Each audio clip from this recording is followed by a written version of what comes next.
I'm Patrick Smith from High Impact Motorsports.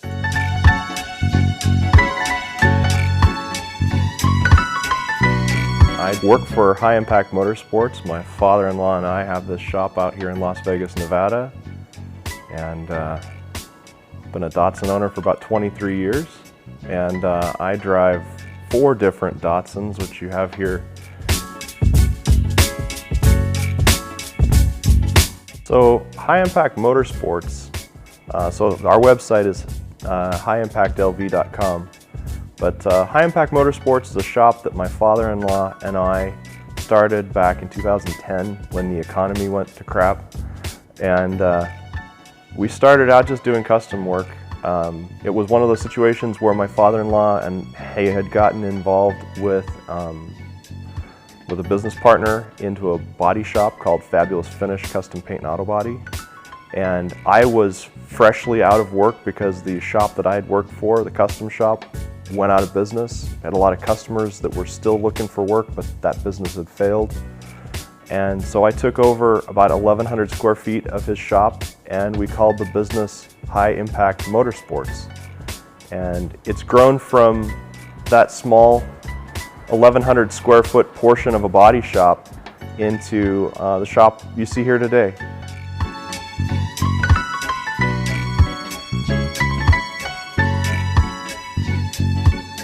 Car scene in Vegas has a lot of variety.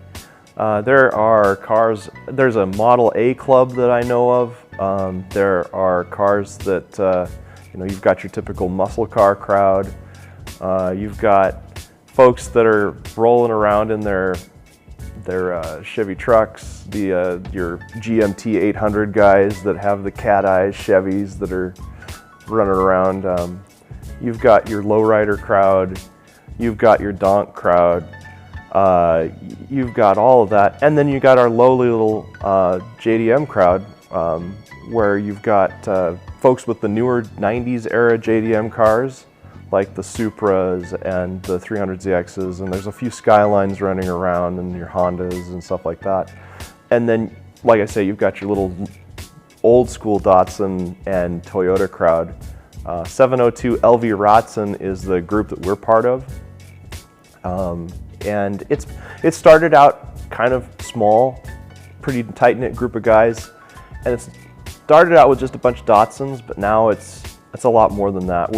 Right now we have a bunch of folks that, like, we got Chevy Love guys showing up, and we got some Toyota guys that show up, and there's people that aren't even in Vegas showing up to this. So it's been the car scene in Vegas has so much variety. Vegas has so much variety as far as cars go that it's really doesn't take very much. If you don't like the genre you're in, you can go only a couple of steps away and you're into another genre. So that's, for us as a business, it's wonderful because we get to have that variety too.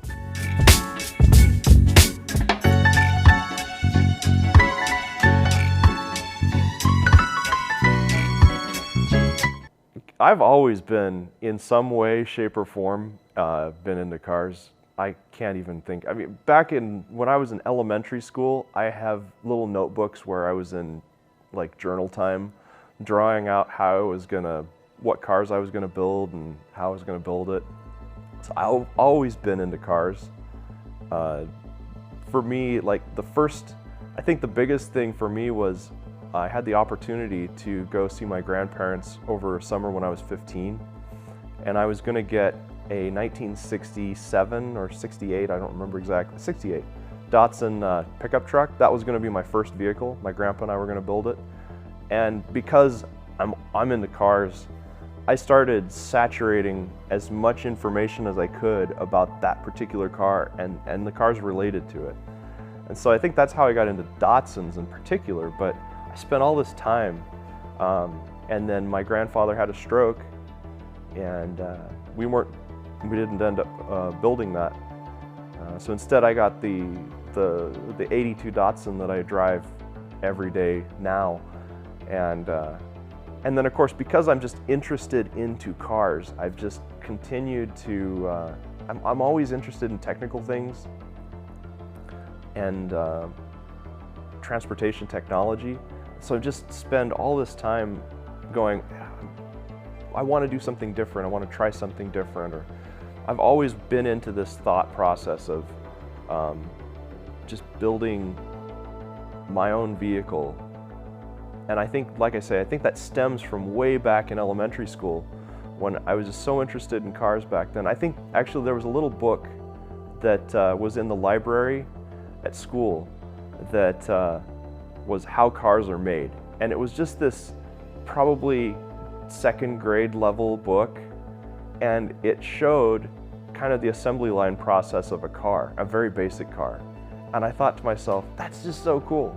And so as I've gotten older, eventually I'm going to find that book and I'm going to get it in my library. But I think that's kind of where this whole idea of being involved in cars was fostered, back into all those very early days.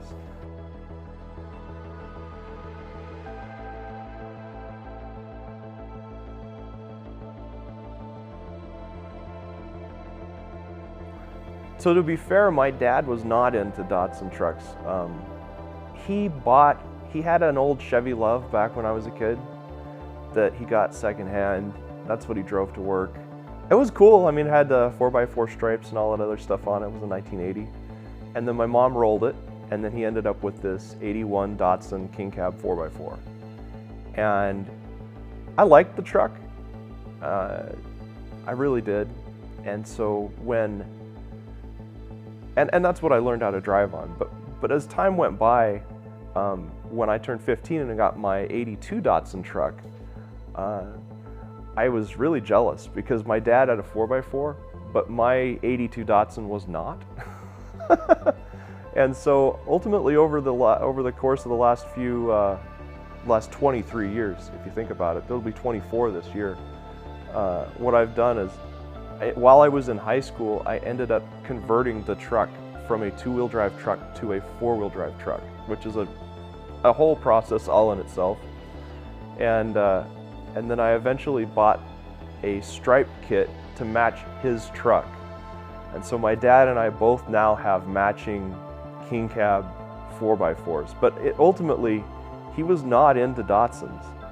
It was just a piece of transportation to him, just like a lot of people, where they're just a good, reliable vehicle. And consequently, this is a really funny thing. Because of that, I don't know whether you could say it's my dad or it's me, but my father-in-law, his daily driver is a 4x4 1982 Datsun King Cab. So my dad and my father-in-law both drive 81 and 82 Datsun King Cab 4x4s. And of course, I have one as well. So it's kind of funny to think that I've influenced my father-in-law, and maybe my dad through me, my father-in-law, to influence what we drive on a regular basis.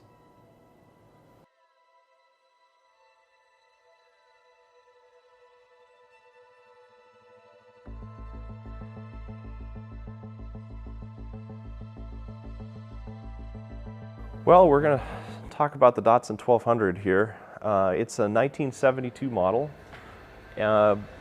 Bought this car back in 2008. My daughter was 18 months old. We went for a drive with it, and it didn't hardly run. Paid like a couple $100 for it, but it is like I say, it's 72 Datsun 1200. The paint color is the Scion Envy Green off the 2007 Scion XB. The engine is a CA18DE out of a JDM Skyline. The transmission is a 5-speed out of a Nissan pickup truck with bell housing mated so that I could get the right overall length. It's not a turbocharged engine, but it makes about 140 horsepower. Not sure on the torque, probably somewhere in that category too. It's not super torquey. The rear end is out of a Datsun. The rear end is out of a Datsun 200SX, like a 77, and the interior is pretty much 100% stock. Aside from some gauge changes, I put in an electric speedometer from Autometer and a new tach as well. Car has air conditioning.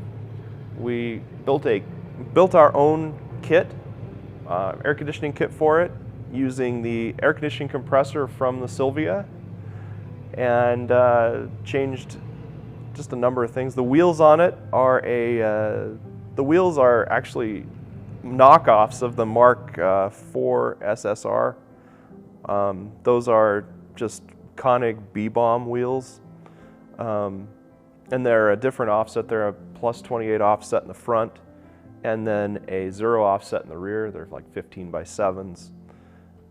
The color difference between front and back is actually kind of comical because that's just the unfinished part of the car. The rear wheels were, the car was supposed to have the same centers in the front as the rear, but Koenig discontinued the wheels, and so we never had the time to get the fronts to match the backs, and so for the last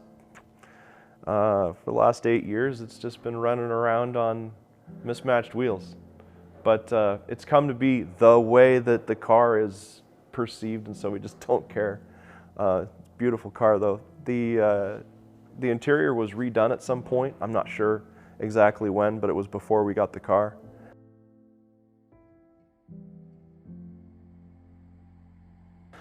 It's you probably have to ask my wife that question because she drives it a lot more than I do. But as far as handling, it seems to it tracks really well. It's light. It feels like a go-kart. That's about the best explanation. The car is so lightweight that when you put even a 140 horsepower engine in it, it feels like a stinking go-kart. And I think that's why it's so much fun. I think the hardest part of the build on the car was just me and finance. Because I was, at the time that we were building this car, I was just dying trying to take care of a business that was growing. And so I think time was the biggest issue. I think paint was actually, if you're talking about a specific item, paint was probably the hardest, because this was the first car I actually really painted, and I did it, the first coat of paint was terrible. And so I had to learn how to spray a metallic paint with almost really nobody standing over me to show me how to do it. And so I think it turned out good. I think the results are good. If I could do it all over again, I would probably take the car and strip it all the way down, media blast it all the way down, and I'd probably hire somebody else to paint it. But as far as doing it all over again, I think I would probably change some of the mounting that I did, motor mount wise. I would probably apply some different techniques the way I wired it. Really, there's not much that I would change about the car or change about the way I built it. So this car right here is a 1976 Datsun 280Z. I bought it with my father-in-law. He had just got out of a 240 SX that got stolen, and well, got out of it. He was gotten out of it. He wanted a sporty car. I told him, gosh, I've always wanted a Z. So we put our money together and we put $700 down on this car, and we bought it. It's a basically 100% stock 76, with the exception it does have a 5-speed transmission, which is not something that would have come stock in 76. It's numbers matching. It's been backdated. The bumpers on this car are 240 bumpers.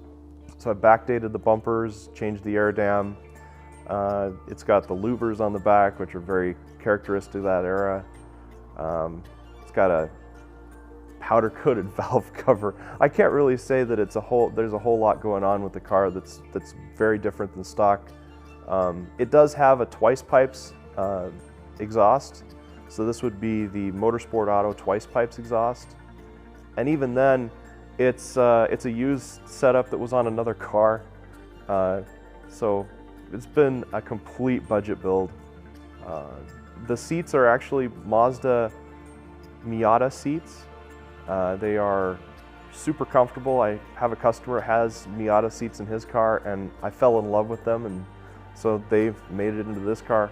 They sit a little bit higher than stock, which some people don't like, but I find it's got a nice, comfortable seating position. This car rides like it's on rails compared to really anything else that I own. We've put it on a set of 2-inch Volkland lowering springs with just standard KYB shocks, and when you put this thing into a corner, it plants, it sticks. The BF Goodrich tires grab well, and I mean, this car just comes around corners just wonderful. Between the braking and the acceleration and everything, it makes you want to go out and just drive and drive and drive and drive. The hardest part on this car, there really hasn't been a whole lot hard about it, other than that the fuel system on this car, when we got it, was absolutely garbage. And so we have had to rebuild the fuel system from scratch. Well, not from scratch. I mean, we didn't even have a fuel tank in the car. So, I mean, we had to basically replace every rubber hose, all the injectors. And even then, it was kind of a pain. The wiring wasn't quite right, but it took, after a little bit of work and a lot of parts, it runs really, really, really good now. I think if we were to do it all over again, I might paint the car back to the original Greenleaf metallic color. This is the Datsun 110 Orange, which is correct for 75 and earlier. But I saw one of these cars finally in person with the Greenleaf metallic, and I thought, oh man, that is a beautiful color. But I love the orange. That's always been kind of on my list of cars to own, an orange Z. So I don't know if I would change it, but if I started over, I'd do it again with a different color. I think the favorite thing about this car, aside from how it drives, is the 3-piece IMSA spoiler on the back. That is probably the one, that was on the car when we bought it. When it was primered, missing bumpers, and just a piece of garbage at that point, when we bought it, it still had the IMSA spoiler on it. And when I saw that spoiler, I told my father-in-law, Dave, I said, we're buying this car. I don't care, we're buying this car. And he likes that. That's kind of a big point for him too. So yeah, that's probably a favorite part of the car, is the IMSA spoiler.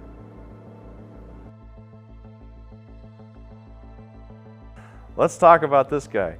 So 15, 20 years ago, somewhere in that range, when the internet was in its infancy, I ran across a picture of a truck like this. So this is a Datsun, and then of course, because of that, I wanted one, obviously, right? So this is a 1983 Datsun 4-door, 4x4. The truck is constructed out of a number of things. So it is a king cab 4x4 truck frame that's underneath it, and that came out of Arizona. And then the body is a 4-door Mexican body that I bought as an entire truck out of Aguascalientes, Mexico, and then had a wonderful, fun road trip to bring it here. And then went ahead and took the body of that truck and put it on the 4x4 chassis. It's running a Z24 engine out of any basic garden variety Datsun truck of that era. The difference is that it's running a L-Jetronic fuel injection system from a Datsun 200 SX. It's backed up by a 5-speed transmission with a custom ratio set that I developed. Everything about the truck is very much set up to be a overland slash off-road slash utilitarian vehicle. I use it for a lot of off-road and off-highway adventures. So everything that I've done about it to make it what it is really been engineered from the perspective of taking a lot of stock Nissan parts and just picking the right parts out of the parts bin to build it. The one place we've deviated is I went to the evil Chrysler Corporation and got a set of seats out of a Dodge Neon, and that's the only thing you'll hear from me that's actually a Chrysler product that I actually don't mind are the seats in this truck. They just happen to bolt in, and they're comfortable. But the body is basically 100% stock from Mexico, with all of the United States electronics and wiring installed into it. So the truck has air conditioning, the truck has basically everything you would need in order to operate and just drive and be happy. Right now, I'm daily driving it for the moment while my other truck is broke down. But yeah, that's basically what this truck is. It's a beautiful thing. So as far as handling and driving, obviously not sporty like these other two cars, but it's in an off-road sense, which is where this truck shines. This is one of those vehicles where the size of tire that's on it, these are 31 by 1050 tires. The way the suspension is set up, when you're off-road, it sucks up the bumps. You can get through pretty much all the obstacles you'd want to get through. In a desert driving sense, this truck is wonderful. My wife and I are constantly competing because she drives a Pathfinder that's set up for off-road too, and we're competing over who's got the better off-road vehicle, right? But it's got plenty of torque. The EFI on this engine gives it enough torque that I can tow my travel trailer. It climbs obstacles real well. It's not something you're going to go speeding down a canyon with and carving up the roads, but the independent suspension that Nissan put on these is good enough that compared to the Toyota Contemporaries, it doesn't beat you up, and it feels solidly planted when you're out on the highway too. So you don't feel like, you're all over the road. It's very comparable in so many ways to a modern car. Or at least modern up to the early 2000s.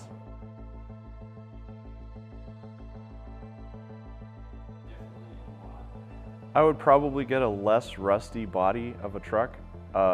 When building this, I started with obviously this body of this truck from Mexico, but I bought it sight unseen.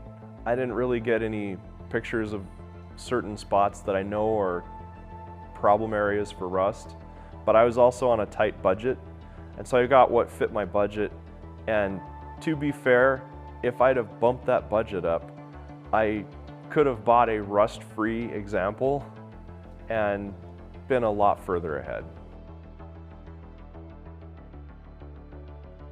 I think the favorite part about this truck is that I can take it. It's just so utilitarian. I can take it and do so much with it. I could put a load in the back. I can go camping with it. I could drive it to church on Sunday. There's so much that I can do with the truck. And then the other thing is, because of the back seat, I can put my 3 kids in the back and we can go together as a family. So it's just it's just so versatile. That's the key. That's what I love about this truck, just versatility.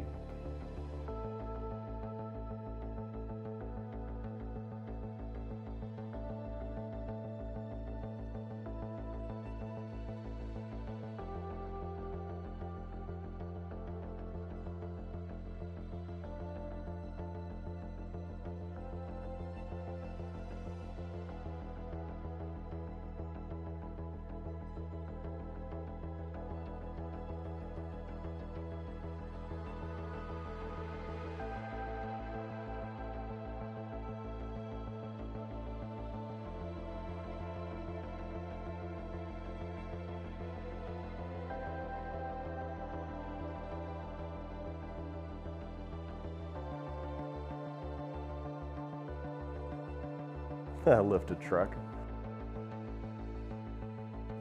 H pattern, come on now. Vegas strip, I eat both. Come on now. Car parts, actually.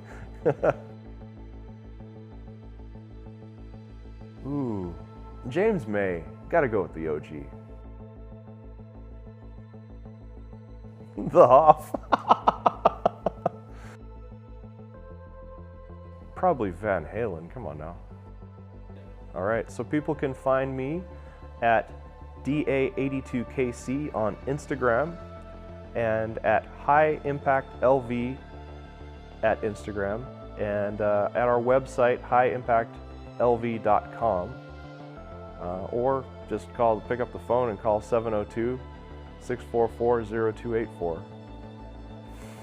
Well, I mean, I'd like to thank the guys at JPAN GT for basically giving an opportunity to look at my cars and think that they're worthy of anything. Carl Nelson with 702 LV Datsun. Darren Aragon with, he's my friend, he was here last night making sure that this could happen. And my friend Aaron Hofferber at 510 Bendor, who's been really my friend, just making sure that I am not falling apart. Gives me some inspiration to do better. And then probably we'll shout out Joel Harmon, who's back in the S building at Harmon Restoration for basically polishing my window frames and stuff on my S30 over here. All right, thank you for everybody for watching. I'm Patrick Smith from High Impact Motorsports, and hope you all have a great day.